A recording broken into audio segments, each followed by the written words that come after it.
using the function f of x equals 3 minus x, find the following, which part A is f of x plus h, where the input is x plus h. B, we have f of x plus h minus f of x. C, f of x plus h minus f of x over h. So, let's go ahead and do this. So the first thing we're going to do is we're going to write out the main function, which is f of x equals 3 minus x. Okay, so I want you to notice what represents the input. X represents the input of that function. Okay, so now the input is going to change. Okay, meaning that now what we want to do is we want to find f of x plus h, and then we're going to plug it into the function that has x in it. Okay, so what is the input x plus h? Well, x plus h is the input, and then we're replacing it with the x. So now we have 3 minus x plus h.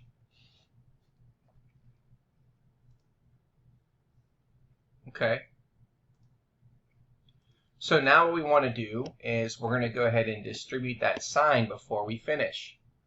So we have 3, and then we're going to distribute the sign to both x and h. So we get 3 minus x minus h. So that's going to represent f of x plus h. So let's go ahead and put this result in. So we're going to put in 3 minus x minus h, check our answer, and there's our result. Now let's take a look at part B. Now part B tells us the following. Okay, what we want to do is we want to take f of x plus h, and then we're going to subtract, and I'm going to put parentheses around this, f of x. Okay, so what do we find out that f of x plus h equals? Well, f of x plus h is equal to 3 minus x minus h. So let's go ahead and put that in there. So we're going to substitute now this to be 3 minus x minus h.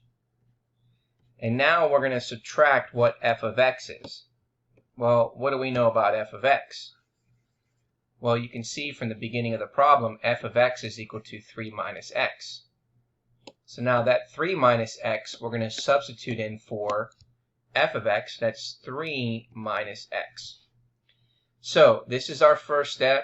This is our second step. And now what we're going to do is we're going to distribute this sign to both of those terms.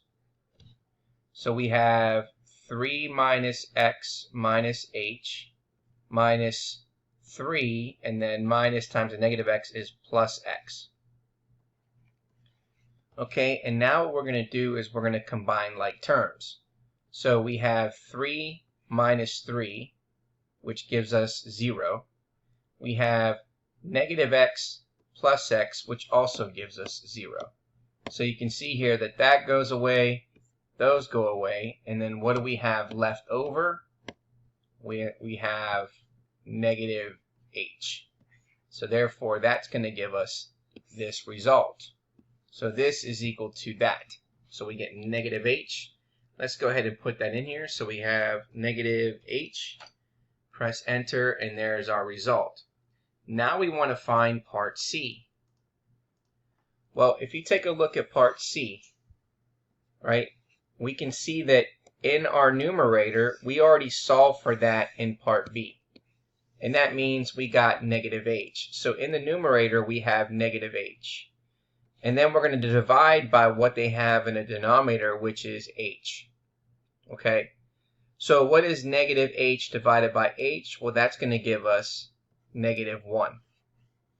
Because h divided by h is 1. And then add the negative sign, which gives you negative 1. Let's put in our answer, negative 1. And there's our result.